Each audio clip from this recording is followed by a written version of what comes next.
चला तर ऐकूया ही गोष्ट दोन अशा व्यक्तींची जे नशिबाने एकत्र आले. म्हणजे बघा, अगदी दोन टोकाचे स्वभाव. एक शांत तर दुसरा एकदम उत्साही. पण तरीही त्यांच्यात एक नातं जुडलं. विश्वास आणि समजूतदारपणावर आधारलेलं.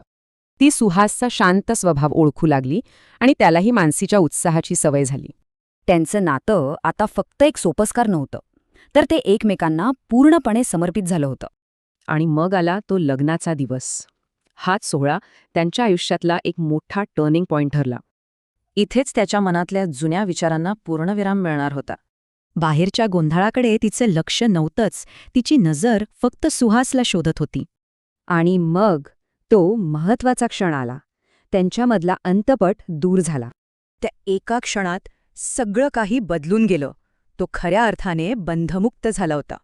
त्या एका स्मितहास्याने वर्षांपासूनची गंभीर शांतता जणू मोडून काढली. मंगळसूत्र बांधताना त्याचे हात अजिबात थरथरले नाहीत. ते एका खंबीर साथीदारासारखे स्थिर होते. त्या रात्री सुहास पहिल्यांदाच इतकं मन मोकळं बोलला. आणि इथून पुढे सुहासचं आयुष्य पूर्णपणे बदलून गेलं. तो पूर्वीचा शांत, संकोची सुहास आता राहिला नव्हता. तो जगायला शिकला होता. ज्या प्रवासाचं त्याने फक्त स्वप्न पाहिलं होतं, तो आता सत्यात उतरला होता. मानसीला बोललेले त्याचे शब्द त्याच्या ह्या संपूर्ण प्रवासाचा सार होते. म्हणतात की दोन किनारे कधी एकत्र येत नाहीत.